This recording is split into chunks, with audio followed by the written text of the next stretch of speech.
మాస్టారు, ఎన్ని ఇబ్బందులు పడ్డారండి, ఎన్ని కష్టాలు అనుభవిస్తున్నారు. మాట మాత్రంగానైనా, గాలి కబురుగానైనా నాకు తెలియదు కదా మాస్టారు. మాతృమూర్తి, ప్రేమమయ్యి అయిన అమ్మని భగవంతుడెంత నిర్దయగా శిక్షించాడు అంటూ ఏడిచినంత పనిచేశాడు శంకరం మాస్టారు చెప్పిందంతా విని. అది సహజమే నాయనా, మంచివాళ్లకే కష్టాలొస్తాయి అన్నారు మాస్టారు కళ్ళజోడు తీసి చెమరించిన కళ్ళు పంచె కొసలతో తుడుచుకుని. మాస్టారు, మీరింక ఈ జీవితం గడపడానికి వీల్లేదు. మీరు నాతో మన ఇంటికి వచ్చేయండి మాస్టారు. మీ ఇంటికా? పిచ్చివాడా, ఎందుకు? నా జీవితం ఇక్కడ బాగానే గడిచిపోతోంది కదా అన్నారు మాస్టారు అర్థంలేని నవ్వు నవ్వుతూ. అని మీరు సర్ది చెప్పుకుంటున్నారు మాస్టారు. ఇన్నాళ్ళు మీ జాడ తెలియక రోజులు దొర్లిపోయాయి. ఇప్పుడింక మిమ్మల్ని వదలను. నేనుండగా మీరిలా నికృష్టమైన జీవితం గడపడానికి వీల్లేదు. నేను మీ కొడుకు లాంటివాణ్ణి. మీ కొడుకుని అనుకోండి. మీరు ఉన్నన్నాళ్ళు నా దగ్గర ఉండండి. మీకు ఏ లోటు రాకుండా చూస్తాను, కాదనకండి. సగం ఆవేశంగానూ సగం ఆవేదనగానూ అన్నాడు శంకరం. నువ్వా మాట అండమే నాకు 10,000 శంకరం. జానకి చనిపోయాక ఈ లోకంలో నాకెవరూ లేరని అనుకున్నాను. కానీ నా ఊహ పొరబాటని తేలిపోయింది. సాటి మానవుణ్ణి మనిషిగా మంచి మనసుతో ప్రేమించే నువ్వు ఉన్నావు. నాకింకేం కావాలి బాబూ అన్నారు మాస్టారు ఆనందంతో చెమర్చిన కళ్ళొత్తుకుంటూ. నేను అంత కృతజ్ఞుల్లా ఉండలేను మాస్టారు. మీ అపారమైన దయా అనురాగాలు లేకపోతే నేనీనాడు ఇలా ఉండగలిగేవాణ్ణి కాదు.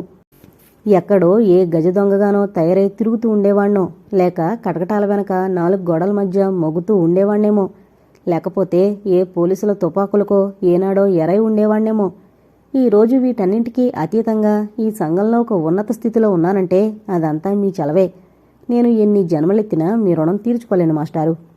ఈ సమయంలో మిమ్మల్ని నా దగ్గర పెట్టుకుని మీ ఆలన పాలన చూసి కొంతైనా మీ రుణం తీర్చుకోవాలనుంది. నన్ను రుణవిముక్తుని చెయ్యండి మాస్టారు. మీరు నా ఇంటికి రండి బ్రతిమాలుతున్నట్లుగా అడిగాడు శంకరం. శంకరం, నువ్వు నీ మంచితనంతో నన్ను బలవంతం పెట్టద్దు, బాధ పెట్టద్దు. నా జీవితం ఇక్కడ హాయిగా వెళ్ళిపోతుంది. నాకే బాధ లేదిప్పుడు. ఏదో ఓపుకున్నంతవరకు ఇలా జరిగిపోని. ఆ తర్వాత భగవంతుని నిర్ణయం ఎలా జరగాలనుంటే అలా జరుగుతుంది. అలా అనకండి మాస్టారు. ఇన్ని రోజులుగా మీరెక్కడుంది తెలియక ఎంత ఆరాటపడ్డానో వివరించలేను. ఇంకా ఈ జీవితానికి మీరు కనిపించరేమో, నా ఉన్నత స్థితిని మీరు చూడరేమో, చివరి దశలో మీ సేవ చేసుకునే భాగ్యం నాకుండదేమోనని ఎంతగా తలడిల్లిపోయానో. దేవుడి దయ వల్ల ఈరోజు మీరిక్కడున్నట్లు తెలుసుకున్నాను.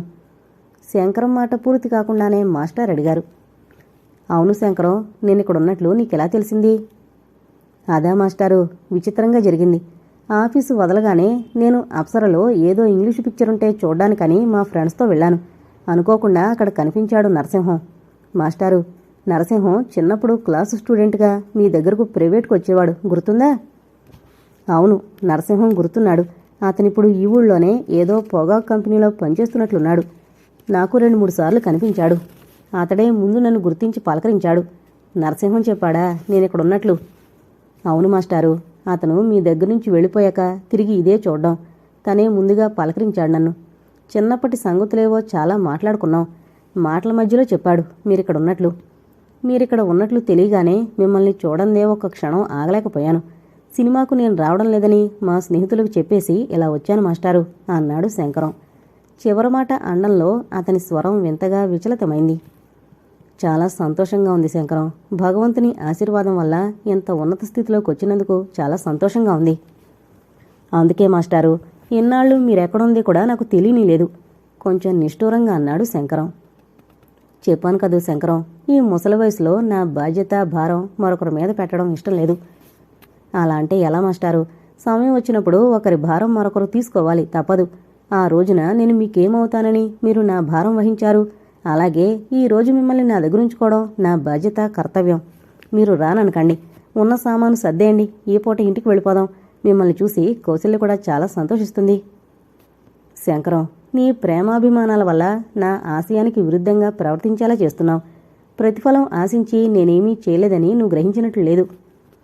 తెలుసు మాస్టారు, నాకు తెలుసు. ప్రతిఫలం ఆశించి మీరు ఏ పని చేయరని నాకు తెలుసు. నన్ను కన్న కొడుకు కంటే ఎక్కువగా చూసుకున్నారన్న కృతజ్ఞత నాలో ఉంది మాస్టారు. అదంతా నేను మర్చిపోయాననుకున్నారా?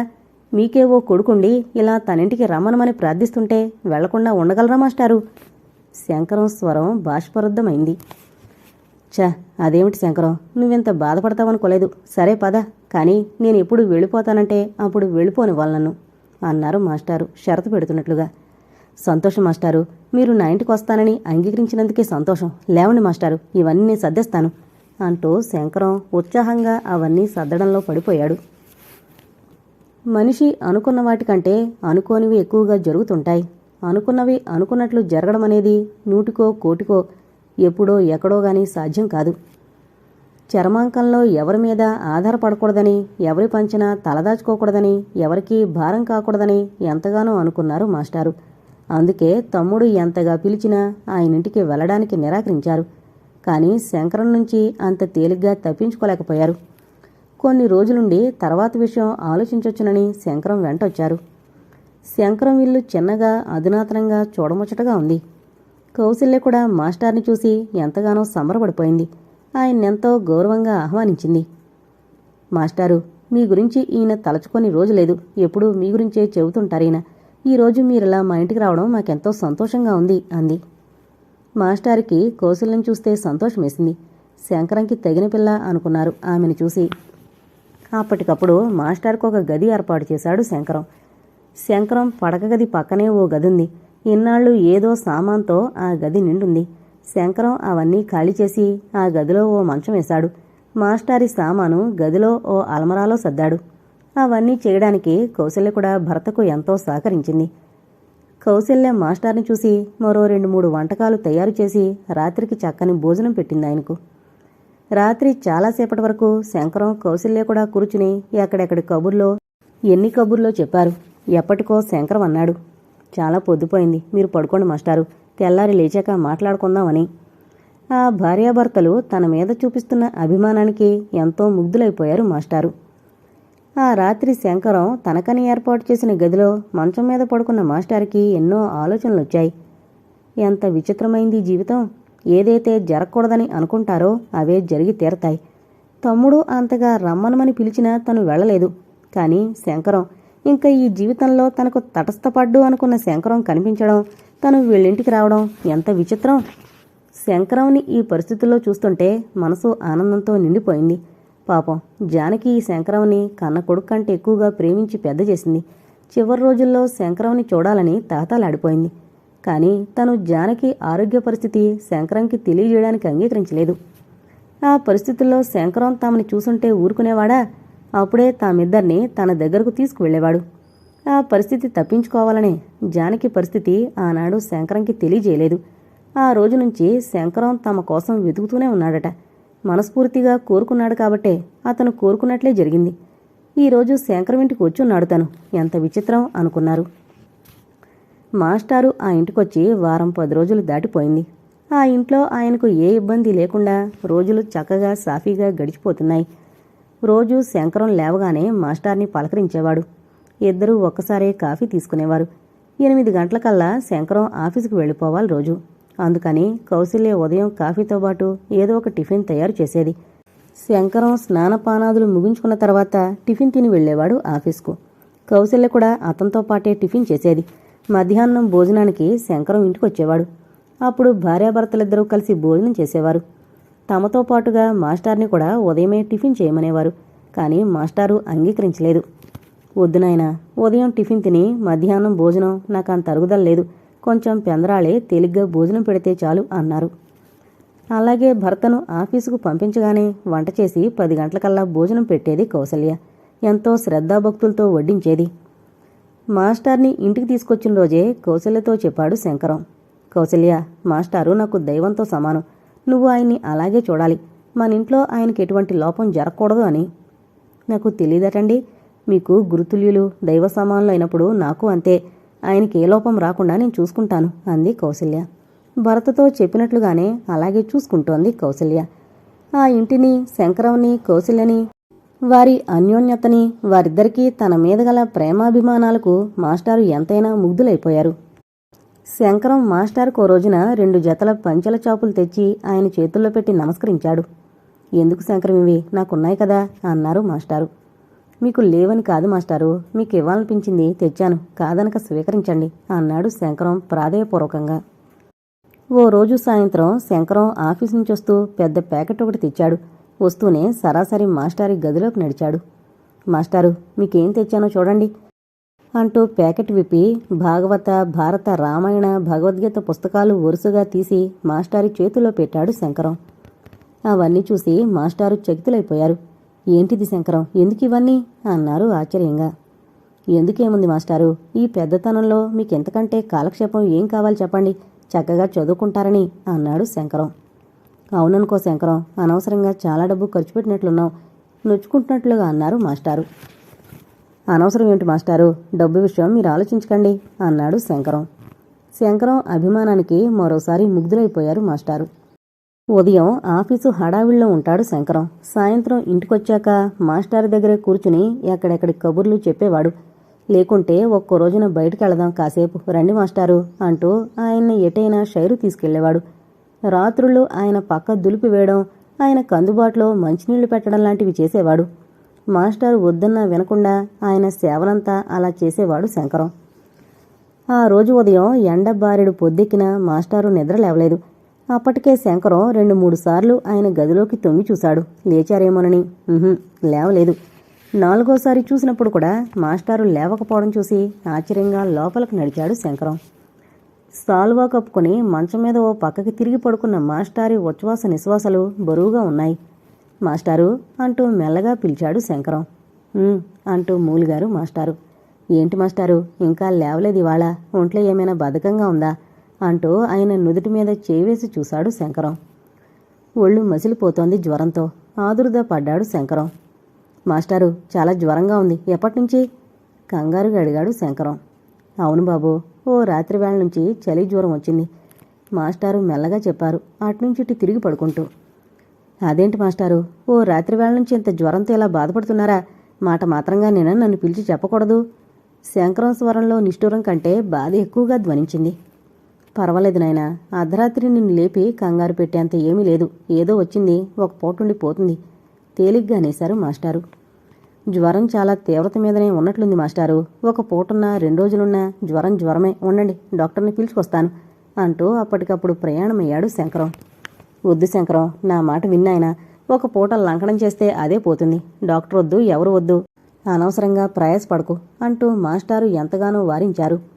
అదేంటి మాస్టారు, మీకు ధైర్యంగా ఉంటే ఉండొచ్చు, నాకంత ధైర్యం లేదు, అయినా ఒంట్లో అనారోగ్యంగా ఉన్నప్పుడు దానికి తగిన మందు తీసుకోకపోతే ఎలాగూ అంటూ శంకరం ఆ వీధిలోనే ఉన్న డాక్టర్ని పీల్చుకురావడానికే ప్యాంటు షర్టు వేసుకుని తయారై వెళుతూ, కౌసల్య, మాస్టర్కి బాగా జ్వరంగా ఉంది, అర్ధరాత్రి నుంచి జ్వరంతో బాధపడుతున్నా మనని ఇబ్బంది పెట్టడం ఇష్టం లేక చెప్పలేదట, నేను వెళ్ళి డాక్టర్ని పిలుచుకొస్తాను గాని ఆయనకు ముఖం కడిగించి కాఫీ ఇవ్వు అని చెప్పాడు భార్యతో.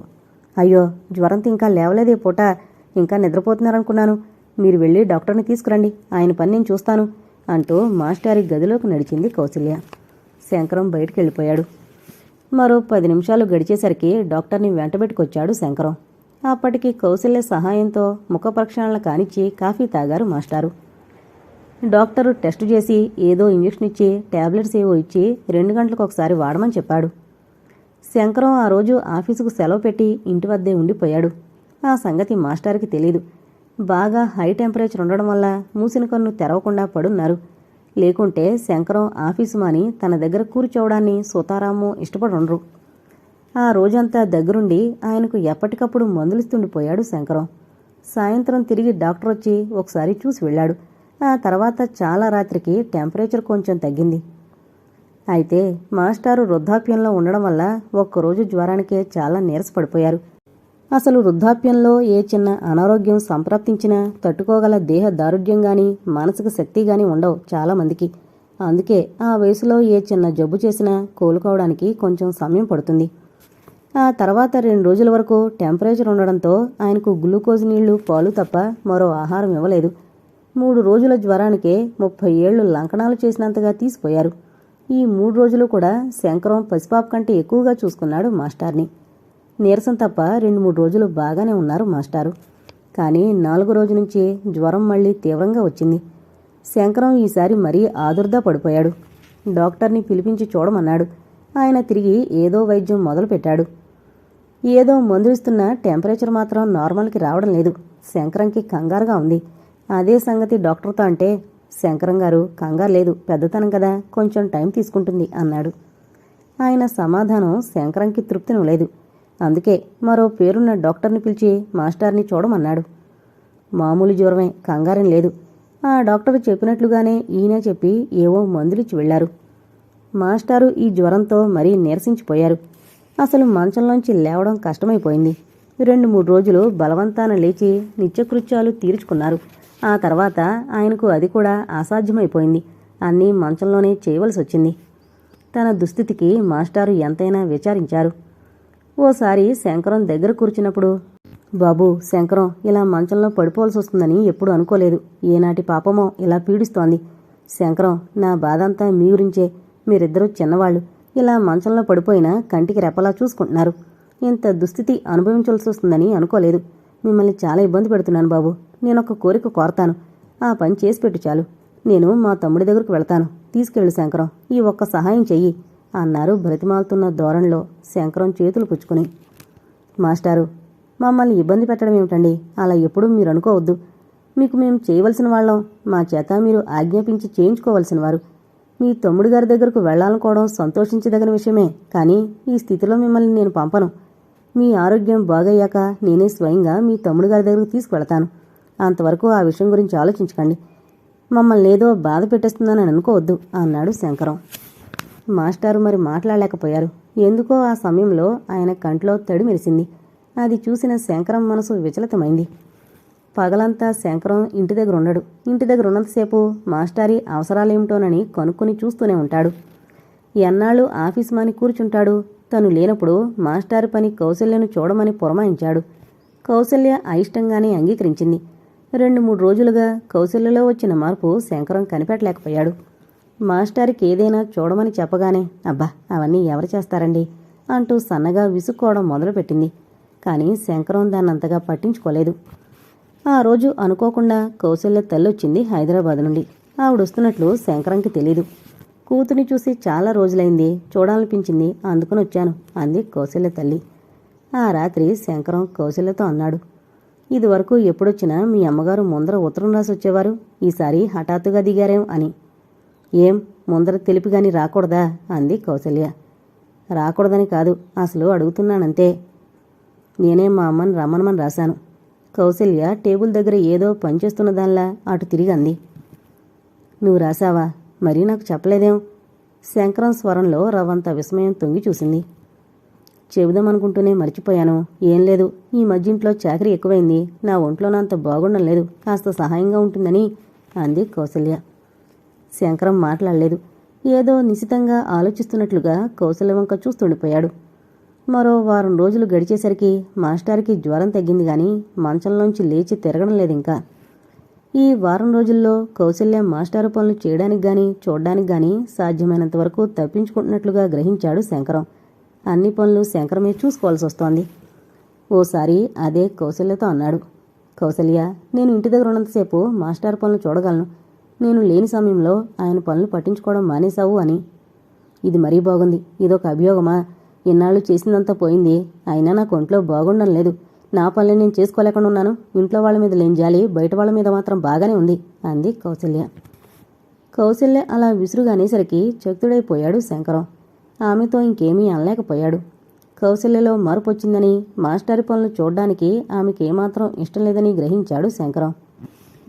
ఆఫీస్కెళ్లే ప్రయత్నంలో కాళ్లకు బూటు వేసుకుని లేసులు బిగించుకుంటుంటే తనతో ఏదో మాట్లాడాలని వచ్చినట్లుగా వచ్చిన అత్తగారిని చూసి, ఏంటండి అంటూ ప్రశ్నించాడు శంకరం. ఏం లేదు నాయనా, నీతో ఓ మాట చెప్పాలని అంటూ సంశయంగా ఆగిపోయింది ఆవిడ. ఏంటో చెప్పండి, ఆగిపోయారేం? రవ్వంత ఆశ్చర్యంగా అన్నాడు శంకరం. అది కాదు బాబు, ఆ అమ్మాయి ఒంట్లోనంత బాగాలేదు. పైగా ఒట్టి మనిషి కూడా కాదని నీకు తెలుసు. ఏదో అయిన వాళ్ళు దగ్గర బంధువులు అయినప్పుడు చాకరీలు ఎలానూ తప్పవు. ఆయన పరిస్థితి చూస్తే మరీ అధ్వానంగా ఉంది. అది మాత్రం ఎంతకని చేస్తుంది? ఆవిడ దేని గురించి చెబుతుందో, ఎవరి గురించి మాట్లాడుతుందో అప్పటికి అర్థమైంది శంకరంకి. ఒక్క క్షణం ఒంట్లో రక్తం సలసలా మరిగినట్లు అనిపించింది. చాలా కోపం కూడా వచ్చింది శంకరంకి. అయినా నిగ్రహించుకుని సౌమ్య స్వరంతో, తెలుసండి, అందుకనే కౌశల్యను ఏ పని చేయమండం మానేశాను. ఆయన పనంతా నేనే చేస్తున్నాను అన్నాడు. అవుననుకో, కానీ మీరు మాత్రం ఎందుకంత ప్రయాసపడాలి? ఒక పక్క ఆఫీసు నుంచి రాగానే ఇంట్లో ఈ సేవలు. మీ ఆరోగ్యం మాత్రం మీరు చూసుకోవద్దు? ఆయనకి అయిన వాళ్ళు ఎవరో ఉన్నారట కదా, వాళ్ళకి తెలియజేస్తే వచ్చి తీసుకువెళతారు. ఆ విషయం నాకు తెలియక కాదండి. ఆయన ఎవరో ఏంటో కౌశల్య మీకు చెప్పే ఉంటుంది. ఆయన నాకు తండ్రి కంటే ఎక్కువ. ఆయన విషయంలో ఏం చెయ్యాలో నాకు తెలుసు అంటూ శంకరం లేచి వెళ్ళిపోయాడు చకచక. అలా వెళ్ళిపోతున్న అతని ముఖం కోపంతో ఎర్రగా కందిపోవడం ఆవిడ చూడనేలేదు. అంతవరకు గది గుమ్మం వద్ద నుంచి తల్లి భర్త సంభాషణ వింటూనే ఉంది కౌశల్య. అనవసరమైన బాద్రబందీలని నెత్తిమీద పెట్టుకుని బాధపడే వాళ్ళకేం చెబుతాం? నేను చెప్పవలసిందేదో నేను చెప్పాను. ఆ తర్వాత మీ ఇష్టం. అయినా ముసలాయనకైనా బుద్ధి లేదు నెత్తిమీదకొచ్చి కూర్చుని చేయించుకోవడానికి? ఆయన ఏమన్నా కన్నతండ్రా మామగారా అంటూ కౌశల్య ఎదురుగా జాడించుకుందామే. కౌశల్య అన్నీ విని మౌనంగా ఉండిపోయింది. శంకరం ఆఫీసుకు వెళ్ళాక అక్కడ కూర్చుని బాగా ఆలోచించాడు. మాస్టర్ని ఇంట్లో ఉంచుకోవడం కౌశల్యకు గాని అత్తగారికి గాని ఇష్టం లేదని తెలిసిపోయింది. కౌశల్య మొదట్లో ఆయన్ని బాగా ఆదరించి చూసింది. మంచంలోనే తప్ప లేవలేని మాస్టర్కి అన్ని పనులు చేయడానికి కొంచెం కష్టమనిపించే మాట వాస్తవం. అసలు తను మొదట్లోనే భయపడ్డాడు కౌశల్య మాస్టర్ని ఇంటికి తీసుకొచ్చినందుకు ఏమంటుందోనని. కానీ కౌశల్య ఆయనను బాగా ఆదరించింది. తనకు సంతోషం వేసింది. ఒక వ్యక్తి మీద ఎంతటి ఆదరాభిమానాలు భక్తి ప్రపత్తులు ఉన్నప్పటికీ ఇటువంటి సేవలు చేయడానికి చాలా సహనం ఓర్పు కావాలి. ఇన్నాళ్ళు కౌశల్య బాగానే చూసింది. కానీ ఆమెలో ఇంకా విముఖత కనబడుతోంది. దానికి తోడు ఆమె తల్లి మాటలు విని మనసు మరింత మార్చుకోవచ్చు. వృద్ధాప్యంలో మంచాన పడిన రోగులను చూడడానికి అయిన వాళ్లే ఎంతో బాధపడిపోతారు. ఇందులో కౌశల్య తప్పేమీ లేదు. సర్వజనమైన సాధారణ ప్రకృతినే ఆమె ప్రదర్శిస్తోంది. ఇప్పుడు ఏంటి చేయడం? మాస్టర్ని ఇక్కడే ఉంచి తనే ఆయన పనంతా చూడడమా? అసలు ఈ మధ్య ఆయన పనంతా తనే చూస్తున్నాడు. పోతే మాస్టర్ని ఆయన బంధువులింటికి జాగ్రత్తగా తీసుకెళ్లి అప్పగించడమా అని తీవ్రంగా ఆలోచించాడు శంకరం. మాస్టర్కి ఆయన తరపు బంధువుల్లో తగినంత ఆదరాభిమానాలు దొరకవని శంకరంకి తెలుసు. అటువంటప్పుడు ఆయనను బలవంతాన తీసుకెళ్లి అప్పచెప్పడంలో అర్థం లేదు. ఆయనంటే అభిమానం ఉన్న ఏ ఒక్కరైనా ఆయన గురించి పట్టించుకోకబట్టే కదా ఈ వయసులో ఒంటరిగా వండుకుని తినాల్సి వచ్చింది. తను మాస్టర్ని జీవితాంతం చూస్తానని చెప్పి తీసుకొచ్చాడు. ఆయనకు ఒంట్లో బాగుండక మంచాన పడినంత మాత్రాన ఎలాగోలా వదిలించుకోవాలని చూడడం భావ్యమా? ఎన్నాళ్లుగా తను మాస్టర్ కోసం తప్పించి ఆయనను దగ్గర పెట్టుకోవాలి అని ఎంతగానో అనుకున్నాడు. తను అనుకున్నట్లుగా ఆయన కష్టకాలంలో తనకు తటస్థపడ్డారు. ఆ సమయంలో నా దగ్గర మీకు చోటుందని తీసుకొచ్చి ఇప్పుడు పంపేయడం న్యాయమా?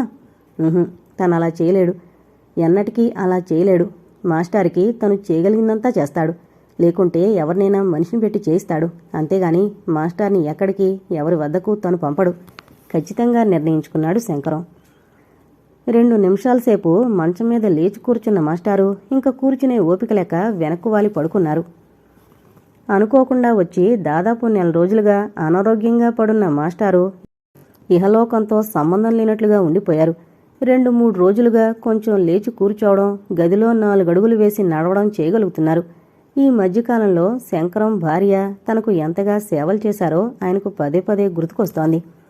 మనసులోనే శంకరంకి కౌశల్యకి పదే పదే కృతజ్ఞతలు చెప్పుకున్నారు. ఇంతకంటే మరింత ప్రమాదం ముంచుకురాకుండా ఇక్కడి నుంచి వెళ్ళిపోవాలి అనుకున్నారు. 2-3 రోజుల్లో ఇంతకంటే మరికొంచెం ఓపిక రావచ్చు. శంకరంని మంచి మాటలతో ఒప్పించి తను వెళ్ళిపోవాలి. భార్యాభర్తలిద్దరూ చిన్నవాళ్లు. తన భారమంతా వాళ్ల మీద వదిలేలేడు తను అనుకున్నారు. అదే విషయం నెమ్మదిగా కౌశల్యతో చెప్పి శంకరంతో చెప్పి ఒప్పించమని చెబుదామనుకున్నారు మాస్టారు. కానీ ఆ రోజంతా కౌశల్య అసలు మాస్టార్కి కనిపించనేలేదు. 1-2 సార్లు ఆయనే లేచొచ్చి కౌశల్యతో మాట్లాడదామనుకున్నారు. కానీ అంత ఓపిక లేకపోయింది ఆయనకు. ఒక రాత్రివేళ ఆయనకు మెలకు వచ్చింది దాహంతో. పడుకున్న మంచం పక్కనే స్టూలు మీద చెంబుతో నీళ్లు పెడతాడు శంకరం. అలవాటుగా మంచినీళ్లు తీసుకుందామని కొంచెం ప్రయత్నం మీద లేచి కూర్చున్నారు. ఆ సమయంలో శంకరం మాటలు ఆ వెనక కౌశల్య గొంతు వినిపిస్తున్నాయి. ఏమైనా సరే ఆయన ఇంక ఇక్కడ ఉండడానికి వీల్లేదు. కౌశల్య గొంతు గదిలోంచి కంచులా వినిపిస్తోంది. ఆయన ఎక్కడికి వెళ్లరు. ఆయన నా గురువుగారు. ఆయన ఉన్నంతకాలం నా దగ్గరే ఉంటారు. శంకరం దృఢ నిశ్చయంతో అన్నాడు. మీకు ఆయన ముఖ్యమా, నేను ముఖ్యమా? అసహనంగా అడిగింది కౌశల్య. నాకు ఇద్దరు ముఖ్యమే కౌశల్య. నీ చదువు నీకు అహంకారం మాత్రమే నేర్పినందుకు విచారంగా ఉంది. కానీ స్త్రీకి ఉండవలసింది అహంకారం కాదు. అతిథి అభాగ్యతలను ఆదరించడంలోనే ఆ ఇంటి ఇల్లాలి ఔన్నత్యం బయటపడుతుంది. ఒరే శంకరం అంటూ ఆప్యాయతగా పిలిచి ఒక్క పూట నా ఇంటికొచ్చి భోజనం చేయగల ఆప్తులెవరూ నాకు లేరు కదా. అమ్మ నాన్న లేరు. అక్క చెల్లెళ్ళు అన్నదమ్ములు అసలే లేరు. నా తరపున మన ఇంటికి ఎవరూ రారు కౌశల్య, రారు. కానీ నాకు తల్లి, తండ్రి, సోదరుడు, స్నేహితుడు, గురువు, దైవం నాకన్నీ మాస్టారే. ఆయన నాకెంతో, నా భార్యగా నీకు అంతే. ఒకప్పుడు ఆయన దయ్యే నాకు లేకుంటే ఈనాడు ఈ శంకరం ఈ స్థితిలో ఉండగలిగేవాడు కాదు. ఈ శంకరం భారీగా నువ్వు ఉండేదానివి కాదు. ఎంతో దీనంగా మొదలైన శంకరం స్వరం చివరి వాక్యం వచ్చేసరికి కోపంగా పలికింది. నాకు ఈ నీతులన్నీ చెప్పకండి. ఏదో ఒకరోజు 2 రోజులంటే ఎవరైనా జాలి పడతారు, ఎవరైనా చేస్తారు. ఆయన చిన్నప్పుడు మీకేదో సహాయం చేశారని ఇంక జీవితాంతం ఆయనకు సేవలు చేస్తుండాలా? ఆయనేమన్నా నాకు తండ్రా, మామగారా? కౌసల్య అరిచినట్టుగా పిలిచాడు శంకరం. అతిగా మాట్లాడుకు. ఆయన నీకు తండ్రి, మామ కాకపోవచ్చు, కానీ నాకాయన సర్వస్వం అని చెప్పాను. మనిషిని మనిషి ప్రేమించడానికి బంధుత్వమే అక్కర్లేదు, మానవత్వం ఉంటే చాలు అన్నాడు తీవ్రంగా శంకరం. మీరెన్ని చెప్పండి, ఇంకా ఆయనకు నేను సేవలు చేయను. ఇంట్లో పెట్టుకుని మిగతా పనులన్నీ మానుకుని ఆయనే సర్వస్వం అని మీరు కూర్చున్నా భరించలేను. నిజం చెప్పండి, ఈ మధ్య మనం సరదాగా బయటకు వెళ్ళి ఎన్ని రోజులైంది? కౌసల్య స్వరంలో జీర ధ్వనించింది. దానికి శంకరం వెంటనే జవాబు చెప్పలేకపోయాడు. నిజమే, ఇంతకుముందు తరచుగా సరదాగా ఇద్దరూ బయటకెళ్తుండేవారు. తను ఆఫీస్ నుంచి వచ్చాక మాస్టర్ ఇక్కడికి వచ్చిన దగ్గర నుండి ఉదయం సాయంత్రం ఆయనతోనే గడపడం అలవాటైంది తనకు. మధ్యాహ్నం ఆఫీసు, ఏ రాత్రో తప్ప తామిద్దరూ కలిసి ఉండే సమయమే చాలా తక్కువైపోయింది. ఎంతసేపు మీరు మీ పని తప్ప నా గురించి ఆలోచిస్తున్నారా? అనుక్షణం మీకోసం తప్పించే మనిషి ఒకతుందని గుర్తుందా మీకు? ఏమైనా కానివ్వండి, ఇంక ఈ రకంగా ఉండడానికి వీల్లేదు. మాస్టార్ని వారి బంధువులింటికి పంపేయండి. అది కుదరని పని, ఖచ్చితంగా చెప్పాడు శంకరం. అంతేనన్నమాట. నాకు నా మాటకు ఎంత విలువిస్తున్నారో ఇప్పుడు తెలిసింది. అడ్డమైన రోగులు ఉండడానికి ఇది ధర్మాసుపత్రి కాదు. ఆ రోగులకు సేవ చేయడానికి నేనే నర్సును కాను, దాసిదాన్ని కాను. కౌశల్య స్వరం అంతకంతకు తారాస్థాయికి పోతోంది. ఎందుకలా అరుస్తావు? అర్ధరాత్రి నీ ప్రతాపం అందరూ వినాలనా? మాస్టర్ వింటే ఎంత బాధపడతారు. రోగిష్టి వాళ్ళంటావు, జ్వరం వస్తూనే రోగిష్టి వాళ్ళవుతారా? నీకెప్పుడు జ్వరం రాదా? శంకరం కొంచెం కోపంగానే అడిగాడు. అయితే నాకు జ్వరం రావాలని మీరు కోరుకుంటున్నారన్నమాట. పెడార్థాలు తీకు, చదువుకున్న దానివి, మేనర్లెస్గా ప్రవర్తించకు. కష్టంలో ఉన్న ఆ రుద్దమూర్తిని చూస్తే నీకు జాలి వేయడం లేదు? నీ హృదయం అంత కాఠిన్యమా? ఆపదలో ఉన్న సాటి మనిషిని ఆదరించడం తప్ప? పైగా నాకు ఆయన గురుదేవుడు, పితృ సమానులు. మన ఇంట్లో ఉన్నంత మాత్రాన మనకొచ్చే నష్టమేమిటి చెప్పు? శంకరం ప్రశ్నించాడు. నేనేం చెప్పవలసిన అవసరం లేదు. మీకు నాకంటే కూడా ఆయనే ముఖ్యం. ఆయన్ని పెట్టుకుని కాలం గడపండి. రేపు మా అమ్మతో హైదరాబాద్ వెళ్తాను. కౌసల్య మాటలతో మేళవించి లైగా ఏడుపు వినిపించింది. కౌసల్య, అనవసరంగా గొడవపడి బాధపడుతున్నావు. నువ్వు ఆలోచించు. పాపం ఈ వయసులో ఆయనకి అంత కష్టం వచ్చింది కదా. మాస్టారు, అమ్మ కూడా నన్ను కన్న కొడుకు కంటే ఎక్కువగా చూసుకున్నారు. తిరిగి దానికి ప్రతిఫలంగా నా దగ్గర నుంచి వారేమీ కోరలేదు. అందుకే క్షయవ్యాధి సోకి ఆ వ్యాధితోనే ఆమె చనిపోయినా ఒక్క మాట కూడా నాకు తెలియజేయలేదా మహానుభావుడు. ఎందుకో తెలుసా? నా నుంచి ఏ రకమైన సహాయం పొందడం ఆయనకిష్టం లేదు. అందుకనే ఎన్ని కష్టాలు పడుతున్నా ఇన్నాళ్ళు ఎక్కడుంది కూడా నాకు తెలియజేయలేదు. ఇక్కడ కూడా బలవంతాన తీసుకొచ్చాను గాని ఆయన రాననే అన్నారు. మొన్న ఈ మధ్య అనారోగ్యంగా ఉన్నప్పుడు కూడా ఆయన అడిగారు ఆయన తమ్ముడింటికి పంపించేమని. నేనే అంగీకరించలేదు కౌసల్య. ఎందుకో తెలుసా? ఆయన ఉప్పు కారం తిని పెరిగిన నేను ఆయన కర్మానికి ఆయన్ని వదిలేసి అంత కృతజ్ఞుణ్ణి కాలేను. ఏది ఎలా ఉన్నా ఆయన జీవితం నా దగ్గరే పూర్తి కావాలి. శంకరం చెబుతుండగానే మధ్యలో అందుకుంది. సరే, మీ ఇష్టం వచ్చినట్టు చేసుకోండి, ఇంకా నాతో చెప్పడం ఎందుకు? కౌసల్య తీవ్రంగా అంటోంది. అప్రయత్నంగానే ఆ వాగ్వివాదాన్ని విన్న మాస్టారు హతాశులైపోయారు. కౌసల్య అంతరంగం ఇంత కుట్లిమైందా? తన కారణంగా భర్తను వదిలిపోతానంటోందా? ఆమె చదువు ఆమెకు నేర్పిన విజ్ఞానం ఇదేనా?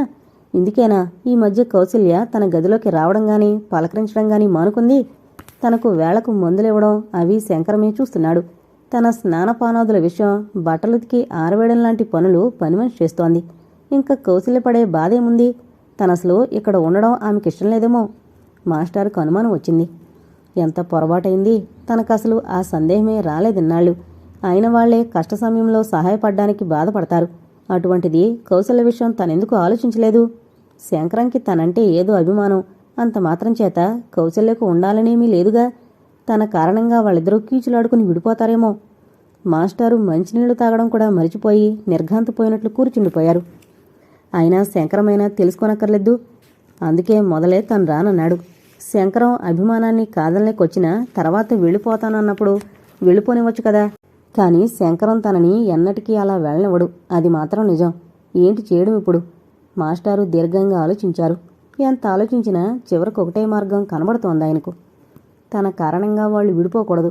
వారి మధ్య కలతలు చెలరేకూడదు. కాటికి కాళ్లు చాచుకున్న వ్యక్తి తను. వాళ్ళు చిన్నవాళ్ళు, ఇంకా ఎన్నో ఏళ్లు జీవించవలసిన వాళ్ళు, అన్యోన్యంగా ఉండవలసిన వాళ్ళు. తన కారణంగా వాళ్ళు ఒకరికొకరు దూరం కాకూడదంటే తనిక్కడి నుంచి వెళ్ళిపోవాలి. ఎక్కడికి వెళ్ళాలి? ఎక్కడికో అక్కడికి. శంకరంతో చెబితే ససేమిరా వెళ్ళనివ్వడు, అది మాత్రం నిజం. అందుకని శంకరంతో చెప్పకుండానే వెళ్ళాలి. ముందు బాధపడతాడు, తర్వాత తనే అర్థం చేసుకుంటాడు. ఎప్పుడు వెళ్ళిపోవాలి తను? రేపు ఉదయమే శంకరం ఆఫీసుకు వెళ్ళగానే వెళ్ళిపోవాలి. రేపు శంకరం ఆఫీసుకు వెళతాడో వెళ్ళడో. కౌసల్య ఈ లోపలే తొందరపడి పుట్టింటికి వెళ్ళిపోతే వారిద్దరి మధ్య ఈ భేదాభిప్రాయాలు ఎక్కువైపోతాయి. పోనీ కౌసల్యను పిలిచి తానే వెళ్ళిపోతానని నువ్వు తొందరపడద్దని చెబితే వింటుందని తోచదు. పైగా శంకరంకి తెలిసిపోతుంది తను వెళ్ళిపోతున్నట్లుగా, అడ్డం పడతాడు. ఎంత ఆలోచించినా ఆ పూటే వెళ్ళిపోవడం శ్రేయస్కరంగా తోచింది మాస్టారికి. ఏదో నిశ్చయించుకున్న వానిలా మంచం మీద నుంచి లేచారు. కాళ్ళు తడబడి నీరసంతో తూలి పడబోయారు. నిలదొక్కుని కాసిని మంచినీళ్లు తాగి మెల్లగా అడుగులో అడుగు వేసుకుంటూ వీధి గుమ్మం వరకు వెళ్లి తలుపులు నెమ్మదిగా తీసి బయటకు నడిచి తలుపులు లాగారు శబ్దం కాకుండా. ఆ పైన ఒంట్లో శక్తులన్నీ కూడదీసుకుని రోడ్డు మీదకు నడిచారు ఆ చీకట్లో మాస్టారు. గాలికి తలుపులు బళ్ళు బళ్ళున శబ్దం చేస్తున్నాయి. ఆ చప్పుడుకి గదిలో అప్పుడే నిద్రలోకి జారుకుంటున్న శంకరం త్రుళ్ళిపళ్ళేచి కంగారుగా యువతలకొచ్చాడు. వీధి తలుపులు బార్లా తెరిచున్నాయి. ఒక్క క్షణం ఏం జరిగిందో అర్థం కాలేదు శంకరంకి. తలుపులు తెరుచుకునున్నాయి, ఏం జరిగింది? ఇంట్లో దొంగలు కానిపడి దోచుకుపోయారా? అయోమయంగా ఒక్క క్షణం నిలబడిపోయాడు శంకరం. ఆ తర్వాత కర్తవ్యం గుర్తుకొచ్చి తొందరగా లైటు వేశాడు. హాల్లో అన్నీ కలిగి చూసి ఎక్కడొక్కడ ఉండడం గమనించి గదుల్లో చూడడం ప్రారంభించాడు. అలాగే మాస్టారున్న గదిలోకి తొంగి చూశాడు. మంచం మీద మాస్టారు లేరు. ఒక్కడుగుతో గదిలోకి నడిచి లైటు వేశాడు. మంచం మీదనే కాదు, గదిలోనే లేరని గ్రహించుకున్నాడు శంకరం. ఏరి మాస్టారు, రాత్రి ఒక్కరు లేచి ఎటు వెళ్లారు? ఏ అవసరానికైనా లేచి వెళ్లారేమో అనుకుంటూ త్వరగా బాత్రూం వైపు నడిచాడు. బాత్రూం, లాబరేటరీ తలుపులు ఎప్పట్లా వేసే ఉన్నాయి. ఎటు వెళ్ళినట్లు అనుకుంటూ వీధి తలుపులు తీసుండడం గమనించి ఒకవేళ వరండాలోకి వెళ్లారేమో అనుకొని వరండాలో లైటు వేసి చూశారు. అక్కడ కనిపించలేదు. ఓ క్షణం నిర్ఘాంతపోయినట్లుగా నిలబడిపోయిన శంకరానికి హఠాత్తుగా ఓ ఆలోచన తట్టింది. ఒకవేళ రాత్రి తనకు కౌసల్యకు జరిగిన సంభాషణ వినలేదు కదా, వింటే మాత్రం కొంప మునిగిపోయినట్లే. ఆయన అభిమానం తనకు తెలియంది కాదు. తనతో చెబితే వెళ్ళనివ్వడని చెప్పకుండానే వెళ్ళిపోలేదు కదా మాస్టారు. ఈ చీకట్లో, ఈ చలిలో మాస్టారు ఒంటరిగా ఎక్కడికి వెళతారు? ఎంత పనిచేశారు మాస్టారు? ఆవేదనగా అనుకుంటూ చకచక వీధిలోకి నడిచాడు శంకరం. వీధంతా నిర్మానుష్యంగా ఉంది. శంకరం కళ్ళు చించుకుని రోడ్డుకు ఆ చివర ఈ చివర పరిశీలించి చూశాడు. దూరంగా ఓ ఆకారం తూలుకుంటూ నడిచిపోతున్నట్లుగా అస్పష్టంగా కనిపించింది. ఆ వెళ్లేది మాస్టారే అయి ఉంటారన్న ఆశతో శంకరం వీధి తలుపులు దగ్గరగా లాగి బయట గుళ్ళెం పెట్టి అటు పరుగు తీశాడు. నిద్రపోతున్న కౌసల్యకు ఆ సంగతి లేపి చెప్పాలనిపించలేదు అతనికి. కౌసల్య తల్లి గాఢ నిద్రలో మునిగిపోయింది. వీధిలేటు వెలుతుర్లో కొంచెం దూరంలో వెళుతోంది మాస్టారే అని పోల్చాడు శంకరం. అనుకున్నంత అయింది. గబగబా మాస్టారు వైపు పరిగెత్తాడు. అది నవంబర్ మాసం, చలి గడగడలాడిస్తోంది. మాస్టారు, ఏంటిది ఈ అర్ధరాత్రి ఈ చలిలో ఎక్కడికి? వెనకగా వచ్చి ఆయన చెయ్యి పుచ్చుకుంటూ అడిగాడు శంకరం. బలిష్టమైన శరీరం గల శంకరమే వణికిపోతున్నాడు చలికి. ఇంకా మాస్టారు సంగతి చెప్పేదేముంది? అసలే వృద్ధులు, ఆ పైన అనారోగ్యం, విపరీతంగా గడగడలాడుతున్నారు. కాళ్ళు వేళ్లు వంకర్లు పోతున్నాయి. శరీరమంతా బిగుసుపోతున్నట్లుగా ఉంది. శంకరాన్ని చూసి తడబడుతూ, ఎక్కడికి లేదు బాబూ అన్నారు మాస్టారు. మరెక్కడికి మాస్టారు ఈ సమయంలో? ఇంత చలిలో ఒంటరిగా చెప్పా చేయకుండా బయటికెందుకొచ్చారు? మీరు చెప్పరు, అయినా నేను తెలుసుకోగలను. మీరు కౌశల్య మాటలు విన్నారు కదూ? శంకరం కంఠం గాద్గాదికంగానూ బాధతోనూ చలితోనూ వింతగా వణికింది. లేదు బాబూ అంటూ వణికిపోతున్న కంఠంతో ఏదో చెప్పబోయారు. కాదు మాస్టారు, నాకు తెలుసు. ఆ మూర్ఖురాలి మాటలు పట్టుకొని మీరు నాతో కూడా చెప్పకుండా ఇలా వెళ్ళిపోవడం భావ్యమా? శంకరం కళ్ళ నుండి అశ్రువులు జారిపడ్డాయి వెచ్చగా ఆయన చేతిపై. కౌసల్య మూర్ఖురాలు కాదు శంకరం, చదువుకుంది, విజ్ఞానం కల యువతి. కనుకనే నా కళ్ళు తెరిపించింది పరోక్షంగానైనా. నీ ఇంట్లో ఉన్నన్నాళ్ళు భార్యాభర్తలిద్దరూ ఎంతో బాగా చూశారు. అందుకు మీకు నేనేమీ ఇవ్వలేను. నీతో చెబితే వెళ్ళనివ్వనే ఉద్దేశంతోనే ఇలా చెప్పకుండా వెళ్ళిపోదామనుకున్నాను. అంతకుమించి మరే ఉద్దేశమూ లేదు నాకు. ఇలా వెళ్ళిపోవాల్సి వచ్చినందుకు మనసులో ఎంత బాధగా ఉందో నీ అంతటి నువ్వు తెలుసుకుని వచ్చావు. నిన్ను మోసం చేసి వెళ్ళిపోతున్నాననే భావం నన్ను దహిస్తోంది. నిన్ను చూశాక ఆ బాధ తీరిపోయింది. నాకు సెలవిప్పించు శంకరం అన్నారు మాస్టారు మెల్లగా. నన్ను నమ్మించాలని చూడకండి మాస్టారు. రండి ఇంటికి వెళదాం. వద్దు శంకరం, నా మాట విను. నా కారణంగా చక్కని సంసారంలో కలతలు తెచ్చుకోవద్దు బాబు. ఏంటిది మాస్టారు, మీరెందుకలా మాట్లాడుతున్నారు? బాష్పరుద్ద కంఠంతో బరువుగా ప్రశ్నించాడు శంకరం. శంకరం, నేను నిలబడలేను బాబు. ఇలారా, ఇక్కడ కూర్చుందాం అంటూ రోడ్డు పక్కన ఎవరిలో ఉంటే ఆ ఇంటి అరుగు మీద చతికిల పడ్డారు మాస్టారు. శంకరం కూడా వణికిపోతూ ఆయన పక్కన కూర్చున్నాడు. వీధి లైట్లు మసకగా వెలుగుతున్నాయి. సెకండ్ షో సినిమా కూడా వదిలిపెట్టేశారేమో. ఎక్కడా జనసంచారం లేదు. అర్ధరాత్రి చీకట్లో ఊరంతా నిద్రాదేవి ఒడిలో జోగుతోంది. నీరవ నిశ్శబ్దతను చీల్చుకుంటూ అప్పుడప్పుడు నేనున్నాను అంటూ కర్కశంగా దీర్ఘంగా మొరుగుతోందో గ్రామసింహం. ఇళ్లు గలవాళ్లు ఇళ్లల్లో పడుకుంటే లేని అనాథలు రోడ్డు పక్కన చలికి వణుకుతూ దుమ్ముతో నిండిపోయి చిరుగులు పడిన బొంతలు దుప్పట్లు కప్పుకొని పడుకున్నారు. అవి లేనివాళ్లు చలికి శవాల్లా కొయ్యబారిపోయి ముడుచుకుని పడుకునున్నారు. శంకరం, చేసిన పాపం చెబితే పోతుందంటారు. మీ మాటలు వినాలని వినకపోయినా నాకు వినపడ్డాయి. కొందరి స్వభావమే అంత శంకరం. నువ్వేమీ బాధపడకు. నేనేమీ అనుకోలేదు. ఆ అమ్మాయి అన్నట్లుగా వెళ్ళిపోతే ఏం చేస్తావు? ఆమె అగ్నిసాక్షిగా పెళ్ళాడని నీ అర్ధాంగి. ఒక అనామకుడని ఈ మాస్టర్ కోసం భార్యతో కలతలు కొని తెచ్చుకోవడం అనేది వివేకం గలవాళ్ల లక్షణం కాదు. తన్ను మాలిన ధర్మం, మొదలు చెడ్డ బేరం, లోకోక్తి నీకు తెలుసు కదా. ఏదైనా మన తర్వాతనే. మనిషికి త్యాగగుణంతో పాటు స్వార్థం కూడా ఉండి తీరాలి. లేకపోతే రాణించలేడు. నా సంగతి వదిలే. రేపో మాపో ఈ లోకం వదిలిపోయేవాణ్ణి. మీ జీవితాలు ఇప్పుడే ప్రారంభమయ్యాయి. ఎన్నో సంవత్సరాలు ముచ్చటగా సంసారం చెయ్యాలి అంటూ ఆయన ఆగారు చలికి వణుకుతూ. అయితే మీరేం చేయదలుచుకున్నారు మాస్టారు? పళ్ళ బిగువన కోపం అణిచిపెట్టుకుంటూ అడిగాడు శంకరం. నీకు కోపం వస్తోంది కదా, కానీ తప్పదు బాబు. నేనెక్కడికైనా వెళ్ళిపోతాను. ఎక్కడికి వెళతారు? ఇంకా నిర్ణయించుకోలేదు శంకరం. మనం అనుకున్నవన్నీ జరగవు కదా. ఈ క్షణం మనది గాని మరుక్షణం మనది కాదు. ఈ రోజున్న వాళ్ళం రేపు ఉండకపోవచ్చు. దేవ నిర్ణయం ఎలా ఉందో మనకి తెలియదు కదా. ప్రపంచ సృష్టిలో విధిని ఎదిరించి నిలబడిన వారు లేరు కదా. దానికి బానిసలమయ్యి అది ఎటు తిప్పితే అటు తిరిగే నిమిత్త మాత్రమే గాని మన చేతుల్లో ఏమీ లేదు. తెల్లవారాక గాని ఈ లోపు గాని అది ఎటు తిప్పితే తిరగడమే నా పని అన్నారు మాస్టారు. అంతవరకు ఎక్కడుంటారు? ఇక్కడే. ఈ చలిలోనా? ఆశ్చర్యంగా ప్రశ్నించాడు శంకరం. ఎక్కువ చెలివేయడం లేదు బాబు. ఇంకా 4 గంటల్లో తెల్లవారుతుంది. అంతవరకు ఇక్కడ కూర్చోగలను అని 2 నిమిషాలాగి మెల్లగా ఇలా అన్నారు మాస్టారు. శంకరం, నేను చాలా దురదృష్టవంతుణ్ణి. అన్ని విషయాల్లోనూ అంతే అన్నారు. ఎందుకలనుకోవాలి మాస్టారు? శంకరం, ప్రతి మనిషికి మరొక మనిషి తప్పనిసరిగా ఎప్పుడప్పుడు అవసరం వస్తుంది. ఎటువంటి వ్యక్తి మరో వ్యక్తి ముందు తలవంచక తప్పదు. జానకి చివరి క్షణాల్లో నిన్ను చూడాలని ఎంతగానో తహతహలాడిపోయింది. కానీ ఆ సంగతి నీకు తెలియజేయాలని నేను ప్రయత్నించలేదు. కారణం నీకు తెలుసు. అటువంటిది ఇప్పుడు నాకు అనిపిస్తోంది శంకరం. ప్రతి మనిషికి మరో మనిషి అవసరం, సహాయం బ్రతుకున్నప్పుడే కాదు, చనిపోయినప్పుడు కూడా అవసరం వస్తుంది. నాకిది ఈ క్షణంలోనే తడుతోంది. జానకి నిన్ను చూడాలనుకోవడంలో మరో ఉద్దేశమేమీ లేదు. తను నిన్ను ఓ కొడుకుగా భావించింది అంతే. కానీ శంకరం, ఇప్పుడు నాకు కోరిక కలుగుతోంది. ఇది స్వార్థం అనుకో, దురాశ అనుకో. మాస్టారి మాట పూర్తి కాకుండానే శంకరం అందుకొని, నేనేమీ అనుకోను మాస్టారు. మీరు ఏది చెప్పినా సరే చేయడానికి సిద్ధంగా ఉన్నాను, చెప్పండి అన్నాడు.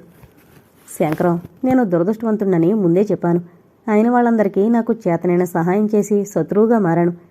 విధిచేత అనుక్షణం పరిహసింపబడుతూ దురదృష్టంగానే జీవించాను. ఒక్కరోజున నా మంచి చెడ్లు అడగని బంధువులెవరి దగ్గర ఈ తనువు చాలించడం ఇష్టం లేదు. ఈ విశాల విశ్వంలో చనిపోయే సమయానికి ఏ చెట్టు నీడో, ఏ ఇంటి అరుగో దొరకపోదు.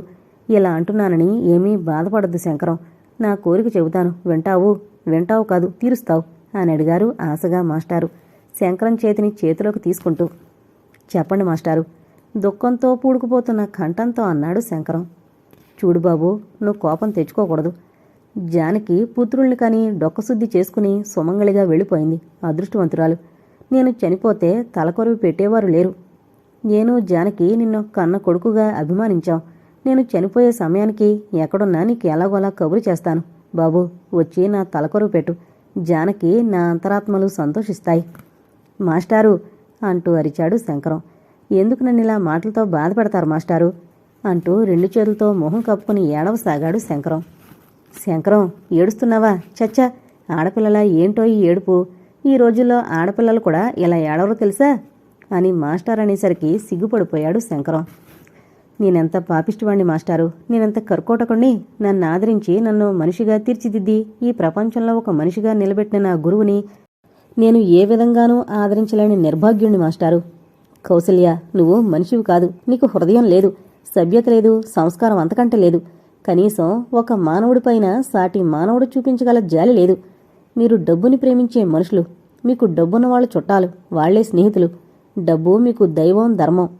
మానవత్వం, జాలి, దయ, ప్రేమ ఉన్న మనిషి హృదయం ఎంత విలువైందో నీకెలా చెప్పేది కౌసల్య, ఎలా నీకు తెలియజెప్పేది అంటూ రోదిస్తున్న శంకరాన్ని చూస్తే మాస్టారి హృదయం జాలి, బాధలతోనూ ఆనందం, ఆవేదనలతోనూ కదిలిపోయింది. శంకరం, నువ్వలా అనుకోవద్దు. కౌసల్యని ఏమీ అనద్దు. నేనంటే నీకేమైనా అభిమానం ఉంటే మాటివు శంకరం, చేయి జాపాడు మాస్టారు. శంకరం అప్రయత్నంగా తన చెయ్యి మాస్టారి చేతిలో వేశాడు. సంతోషం బాబు, చాలా సంతోషం. ఇంక నాకేం కావాలి? దేవుడి పిలుపు ఎప్పుడు అందితే అప్పుడు వెళ్ళిపోవడానికి సిద్ధం బాబు. శంకరం, నువ్వింకింటికి వెళ్ళి నాయనా అన్నారు మాస్టారు. మాస్టారు, మీరు నన్ను దూరం చేయాలని చూస్తున్నారు కదూ. ఈ మాస్టారు మీద నీకు నమ్మకం లేదా? ఉంటే తక్షణం నువ్వు ఇంటికి వెళ్ళు.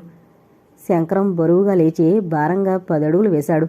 మళ్ళీ వెనక్కొచ్చి, మాస్టారు, మిమ్మల్ని ఇలా వదిలి వెళ్లాలనిపించడం లేదు మాస్టారు అన్నాడు దీనంగా. శంకరం, మాస్టారు కొంచెం గట్టిగానే అన్నారు. ఇటువంటి గుడ్డి మమతలు, వెర్రి ప్రేమలు పెంచుకోకూడదు. ఈ జీవిత ప్రయాణంలో ఎందరెందరో కలుస్తారు, విడిపోతారు. ఎన్నిసార్లు చెప్పినా నువ్వు వెళ్లడం లేదు అంటే నా మీద నీకేమాత్రం అభిమానం లేదన్నమాట. శంకరానికి పౌరుషం తెప్పించి పంపించాలని అలా అన్నారు. మాస్టారు, శంకరం దెబ్బతిన్నట్లయిపోయాడు.